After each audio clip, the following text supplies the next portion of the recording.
Bonjour ou bonsoir, j'espère que vous vous portez bien. Nous nous retrouvons aujourd'hui pour découvrir une nouvelle aventure d'Agatha Christie. L'histoire s'intitule L'aventure de Monsieur Eastwood. Monsieur Eastwood regarda le plafond, puis il abaissa les yeux vers le sol. De là, son regard remonta lentement vers le mur, de droite et retomba sur la machine à écrire. La feuille qui y était glissée ne comportait qu'une ligne, un titre écrit en majuscule. Le mystère du deuxième concombre.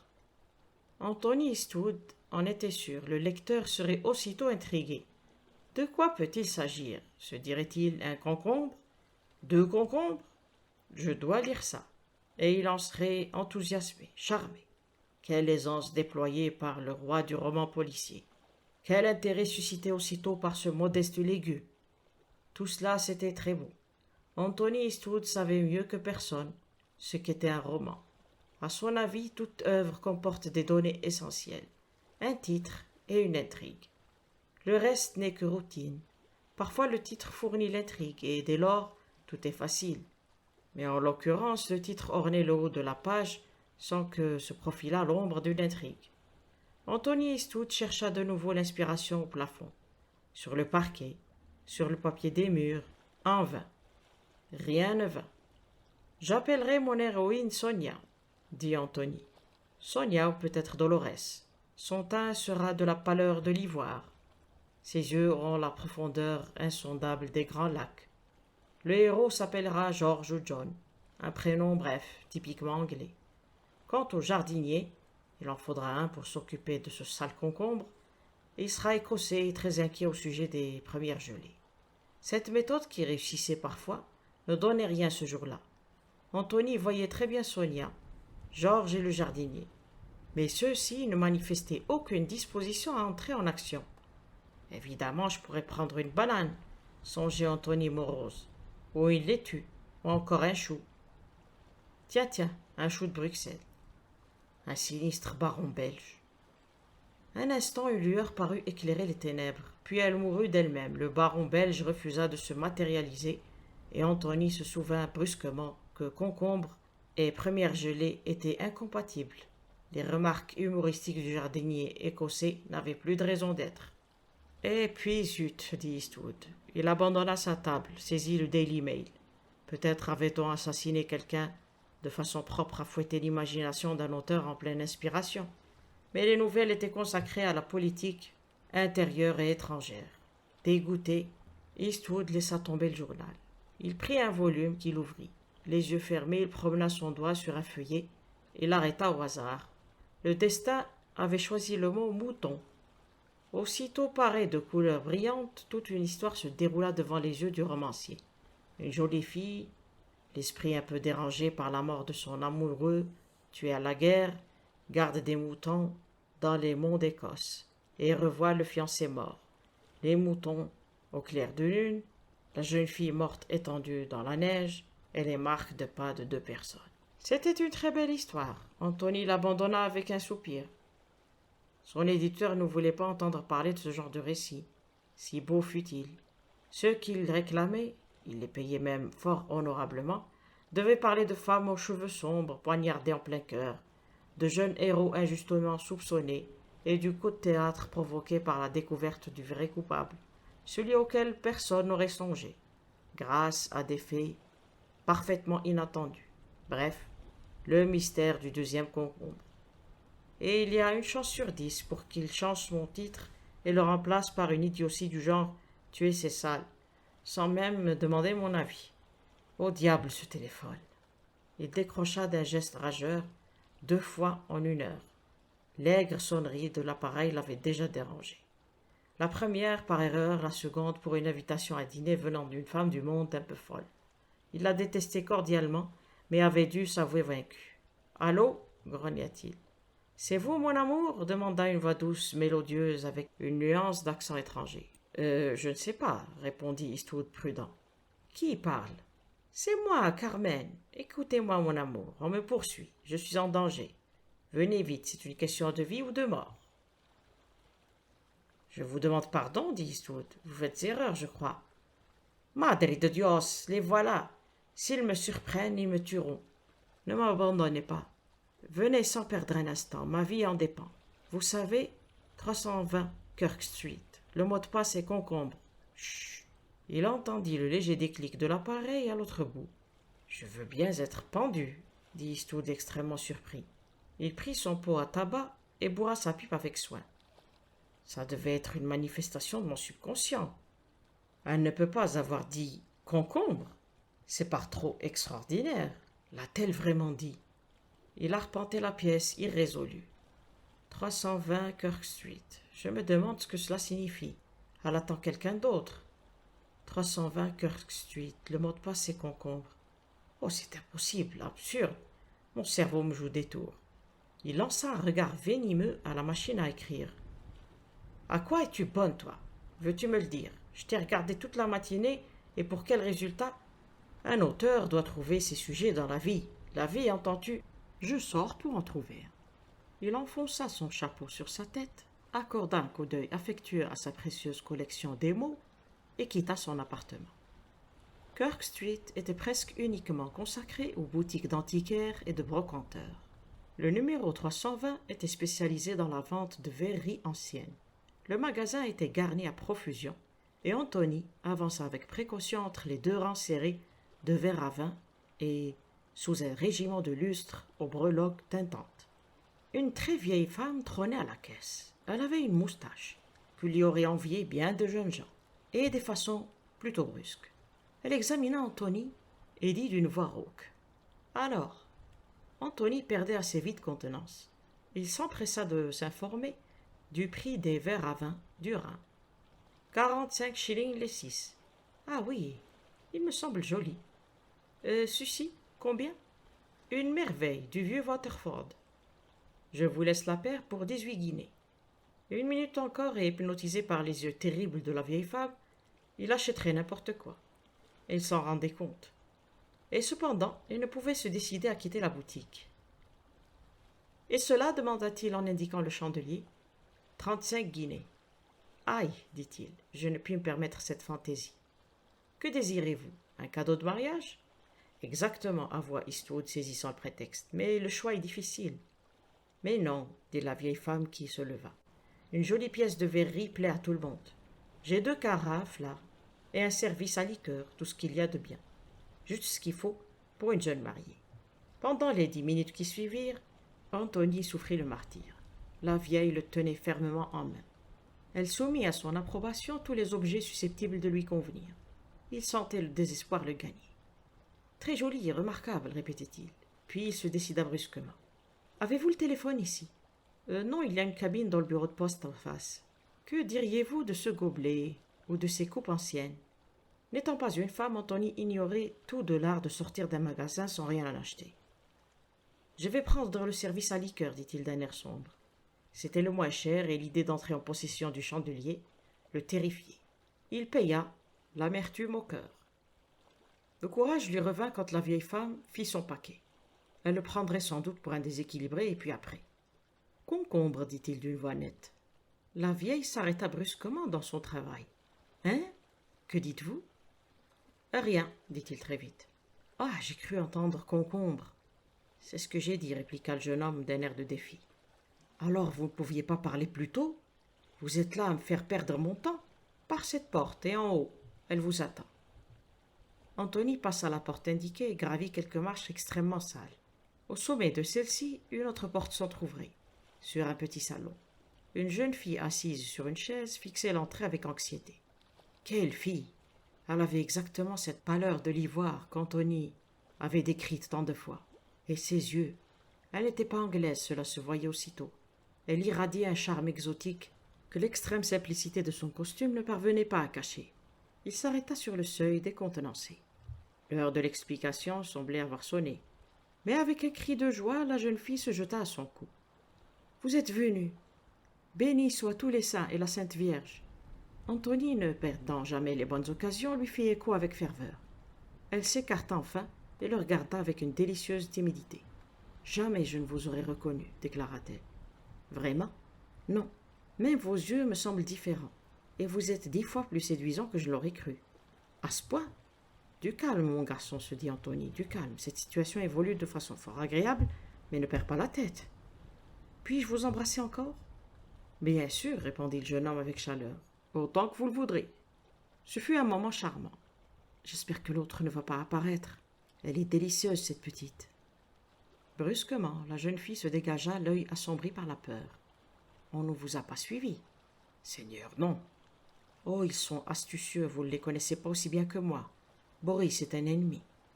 J'aurais tôt fait de lui régler son compte. Vous êtes un lion, oui. Un lion. Quant à eux, ce sont des canailles, tous, sans exception. Je l'ai. Ils me tueraient s'ils le savaient. J'ai eu peur. Je ne savais pas quoi faire et j'ai pensé à vous. Chut, écoutez. Il y eut un bruit dans la boutique. Du geste, elle lui fit signe de ne pas bouger et gagna la porte sur la pointe des pieds. Elle se retourna très pâle, les yeux agrandis. Madre de Dios, c'est la police. Ils montent. Vous avez un couteau, un revolver, quelque chose? Vous ne désirez pas sérieusement, ma chère petite, me voir tuer un policier. Mais vous êtes fou. Ils vont vous emmener, on vous pendra. Hein? Quoi? Des pas sonnaient sur les marches. Les voilà, murmura la jeune fille. Niez tout, c'est le seul espoir. Ce ne sera pas difficile, dit Eastwood, sotto voce.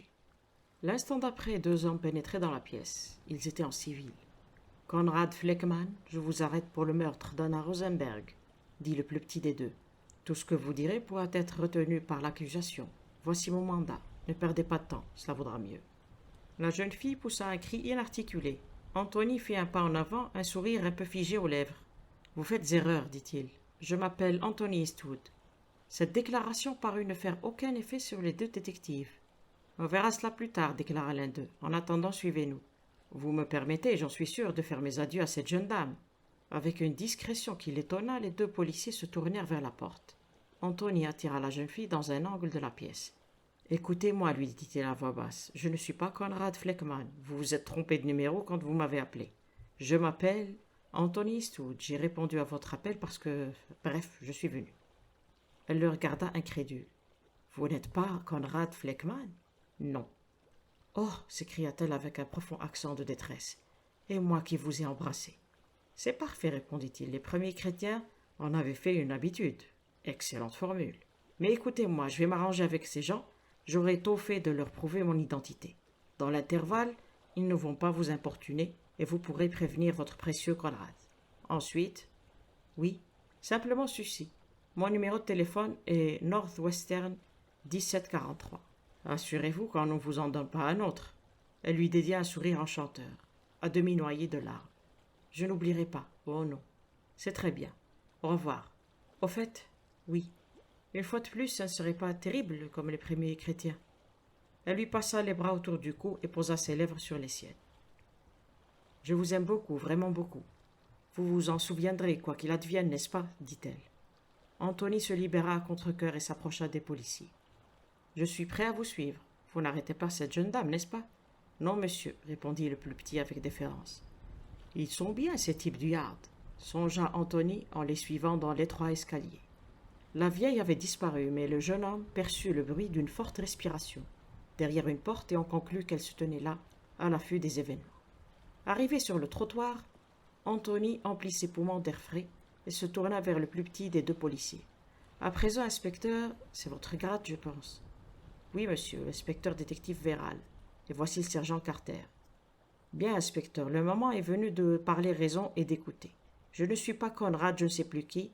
Je m'appelle Anthony Eastwood et je suis écrivain. Si vous voulez m'accompagner chez moi, je serai en mesure de vous prouver mon identité. Anthony avait parlé avec une assurance qui parut impressionner les policiers. Une expression de doute passa sur le visage de Véral. Carter, cependant, fut plus dur à convaincre. C'est possible, dit-il d'un ton rauque. Mais la jeune femme vous appelait Conrad. Ah, c'est une autre question. Vous ne pourriez pas comprendre. J'ai eu des raisons pour me faire passer auprès d'elle pour Conrad. C'est une affaire personnelle. Vraiment plausible, railla Carter. Non, monsieur, vous nous accompagnez. Arrête ce taxi, Joe. La voiture ailée s'arrêta et les 3 hommes y pénétrèrent. Anthony fit un dernier essai. Il s'adressa à Véral qui paraissait le plus maniable des 2. Voyons, mon cher inspecteur, pourquoi ne pas m'accompagner chez moi et vous convaincre tout de suite que je dis la vérité. Gardez ce taxi, si vous y tenez. L'offre est généreuse. D'ailleurs, Cela vous prendra tout au plus 5 minutes. Véral le regarda avec attention. J'accepte, dit-il. Nous n'avons aucune envie d'arrêter un innocent et qu'on se paye notre tête au poste. Quelle est votre adresse? 48 Brandenburg Mansions. Véral cria l'adresse au chauffeur. Ils n'échangèrent plus un mot durant le reste du trajet. Arrivé à destination, Carter sauta à terre et Véral fit signe à Anthony de le suivre. Inutile d'attirer l'attention, dit-il en descendant à son tour. Nous allons entrer tout simplement comme deux amis que M. Eastwood amènerait chez lui. Cette suggestion plut énormément à Anthony, qui sentit croître son respect pour la police. Ils eurent la chance de rencontrer Rogers, le concierge dans le hall. « Bonsoir, Rogers, dit Anthony. « Bonsoir, M. Eastwood, répondit le concierge respectueusement.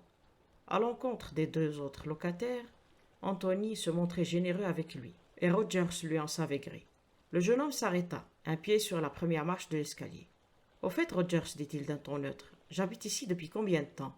Nous en discutions justement, mes amis et moi. Voyons un peu, cela ne doit pas faire loin de 4 ans, maintenant, monsieur. C'est bien ce que je pensais. » Anthony lança un regard de triomphe aux deux détectives. Carter grogna, mais Véral sourit. « C'est bon, mais insuffisant, monsieur. Montons-nous » Anthony se souvint avec satisfaction de l'absence de Simark, son valet de chambre. Moins cette pénible affaire aurait de témoins, mieux cela serait. La machine à écrire se trouvait toujours au même endroit. Carter s'approcha de la table et lut tout haut le titre inscrit sur la feuille. « Le mystère du deuxième concombre. » « Un de mes romans, expliqua Anthony avec nonchalance. « Encore un bon point, monsieur, dit Véral, les yeux brillants. Mais quel est le mystère du deuxième concombre? Là, vous m'avez eu. C'est ce maudit concombre qui est la cause de tous ces embêtements. » Carter le regardait avec intensité. Soudain, il secoua la tête et se heurta le front d'un geste éloquent. « Un peu cinglé, ce pauvre garçon, murmura-t-il. « À présent, messieurs, dit Eastwood d'une voix claire, passons aux affaires sérieuses. Voici des lettres qui me sont adressées, mon carnet de chèques et un contrat d'éditeur. Que désirez-vous de plus? » Véral examina les papiers présentés par Anthony. « Quant à moi, dit-il d'un ton respectueux, cela me suffit, je suis convaincu. Cependant, je ne puis prendre la responsabilité de vous relâcher. Vous avez, cela paraît indiscutable, résidé ici depuis plusieurs années, sous le nom de Anthony Eastwood. Mais Conrad Fleckman et vous peuvent n'être qu'une seule et même personne. Je vais effectuer quelques recherches ici, prendre vos empreintes et téléphoner au quartier général. » « Cela paraît un programme raisonnable, reconnut Anthony. Je vous laisse maître de découvrir tous mes secrets. » L'inspecteur sourit. Pour un détective, il se montrait vraiment humain. « Voulez-vous rester dans la pièce du fond avec Carter pendant que je me mets au travail? »« Très bien, dit Anthony sans chaleur. Il n'y a, je pense, pas moyen d'agir autrement. Par exemple, et si vous restiez avec moi à boire du whisky et laissiez votre sergent le soin de procéder aux recherches? Vous le préféreriez? » Nettement. Carter avait déjà commencé à fouiller le bureau avec une remarquable dextérité. Il sortait de la pièce alors que le sergent téléphonait à Scotland Yard. « Dois-je boire le premier pour vous prouver que le whisky n'est pas empoisonné » demanda Anthony après avoir servi l'inspecteur. Le policier sourit. « Tout cela est bien irrégulier, dit-il, mais il faut savoir être compréhensif dans notre profession. J'ai senti dès le début que nous faisions erreur. Mais il y a la routine à respecter, n'est-ce pas? » « Je le suppose. » « Au fait, puis-je en apprendre davantage en ce qui me concerne? »« En quoi? Ne vous rendez-vous pas compte de la curiosité qui me dévore? Qui est Anna Rosenberg et pourquoi l'ai-je tuée? Vous lirez tout cela dans les journaux demain. Où serai-je demain? Allons, un bon mouvement, inspecteur. Mon désir de savoir est parfaitement légitime. C'est irrégulier, monsieur. Inspecteur, nous qui sommes presque devenus des amis. Eh bien voilà. Anna Rosenberg était une juive allemande qui habitait Hampstead. Personne ne lui connaissait de profession, mais elle s'enrichissait chaque jour. C'est exactement l'inverse pour moi. J'ai une profession connue et je m'appauvris tous les jours. Peut-être ferais-je mieux de vivre à Hampstead. Elle avait été fripière, il y a 10 ans à peu près.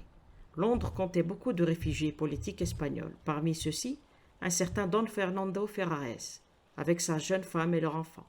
Ils étaient fort pauvres et la femme était malade. Anna Rosenberg alla les voir et leur demanda s'ils avaient quelque chose à vendre. Don Fernando était sorti et sa femme décida de se défaire d'un magnifique châle brodé, dernier cadeau de son mari avant leur départ d'Espagne. À son retour, Don Fernando entra dans une terrible colère en apprenant la vente du châle et tenta vainement de le retrouver. Il mit la main sur la fripière qui avait, paraît-il, revendu le châle à une femme dont elle ignorait le nom. Don Fernando était désespéré. 2 mois plus tard, on le poignardait dans la rue. C'est à partir de cette époque que l'argent parut affluer chez Anna Rosenberg. Dans les 10 années qui suivirent, on cambriola sa maison 8 fois. 4 des cambriolages furent infructueux. Pour les 4 autres, un châle brodé figurait chaque fois parmi les objets volés.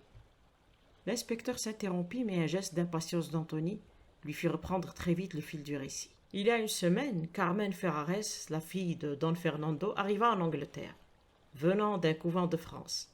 Son premier soin fut de rechercher Anna Rosenberg à Hampstead. Elle eut, paraît-il, une violente discussion avec la vieille femme. Et une bonne l'entendit qui criait « Vous l'avez toujours. Il vous a enrichi durant toutes ces années.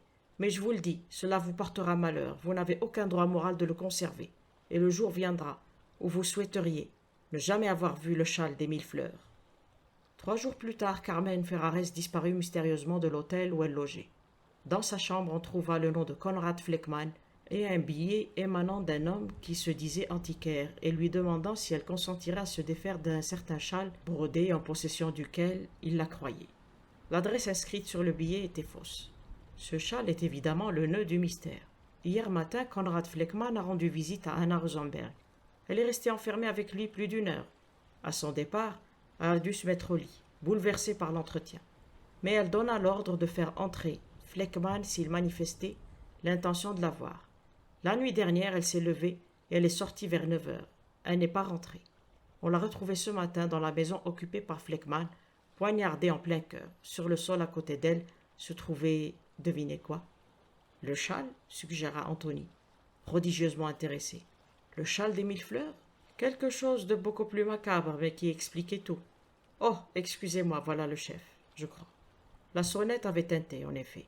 Anthony, contenant son impatience, attendit le retour de l'inspecteur. La situation ne le gênait plus à présent. Les autres se rendraient compte de leur erreur quand ils auraient pris ses empreintes. Et puis peut-être Carmen l'appellerait-elle. Le châle des 1000 fleurs? Quelle histoire étrange. Juste ce qui convenait à l'exquise beauté brune de la jeune fille. Carmen Ferrares. Il s'arracha à ses rêveries. Il prenait son temps, cet inspecteur. Il se leva, ouvrit la porte. L'appartement était étrangement silencieux. Il ne serait tout de même pas parti sans un mot. Le salon était vide, de même la pièce voisine. Seigneur, ces émaux, l'argenterie. Il se précipita dans les autres chambres. Tous les objets de valeur d'Anthony, qui était un collectionneur de goût, avaient disparu. Le jeune homme se laissa tomber sur une chaise et se prit la tête entre les mains. Il fut arraché à ses pénibles méditations par le timbre de la sonnette. Il ouvrit la porte d'entrée et se trouva devant Rogers. « Excusez-moi, monsieur, dit celui-ci, mais ces messieurs ont pensé que vous pourriez peut-être avoir besoin de quelque chose. »« Ces messieurs ?»« Oui, vos 2 amis. Je les ai aidés à emballer de mon mieux. Par chance, j'avais 2 bonnes caisses au sous-sol. » Il regarda par terre. « Je me suis arrangé pour ne pas laisser traîner de paille. »« Vous avez emballé les objets ici ?» gémit Anthony. « Oui, monsieur, c'était votre désir, m'a dit le plus grand des 2. Voyant que vous étiez occupé à parler à l'autre monsieur, dans la petite pièce du fond, je n'ai pas voulu vous déranger. C'est lui qui parlait... Ah, dit Anthony. Rogers eut une petite toux. Je suis désolé, monsieur, de cette obligation, murmura-t-il. Laquelle? De vous défaire de vos petits trésors, monsieur. Hein? Ah, oui, ah. Il eut un rire sans gaieté. Ils sont partis à présent, je suppose. C'est mes amis, je veux dire. Oh oui, monsieur, il y a déjà quelque temps. J'ai chargé les 2 caisses dans le taxi. Le plus grand des 2 messieurs est remonté. Puis ils sont redescendus en courant, tous les 2, et ils sont partis sans attendre. Pardon, monsieur, cela ne va pas? Anthony venait de pousser un gémissement. Merci, Rogers. Rien ne va, mais vous n'êtes pas à blâmer. Laissez-moi, voulez-vous? J'ai à téléphoner. 5 minutes plus tard, Anthony confiait son aventure à l'inspecteur Driver, qui, assis devant lui, prenait des notes. Le policier était fort antipathique et ne ressemblait pas du tout, de l'avis d'Anthony, à un véritable inspecteur. Poseur avec ça. Un exemple frappant de la supériorité de l'art sur la nature. Le jeune homme termina son récit et l'inspecteur ferma son bloc-notes. Alors, s'inquiéta Eastwood. Clair comme de l'eau de roche, c'est la bande Patterson. Elle a fait du beau travail dernièrement. Un grand type blond et un petit brun et la fille. La fille? Oui, très brune et très jolie. Elle sert d'appât en général. Une Espagnole?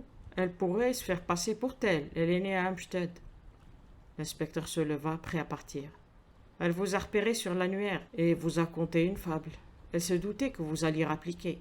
Puis elle est allée trouver la mère Gibson, qui ne refuse jamais un pourboire pour laisser l'usage de sa chambre. Rien de criminel, vous êtes tombé dans le piège. Pendant que le petit vous débitait son histoire, le grand se faisait la main sur votre câblotte. C'est du Patterson tout craché. Et mes bibelots, demanda Anthony anxieux. Nous ferons ce que nous pourrons, mais ils sont rusés, les bougres. J'en ai l'impression, reconnut le jeune homme avec amertume.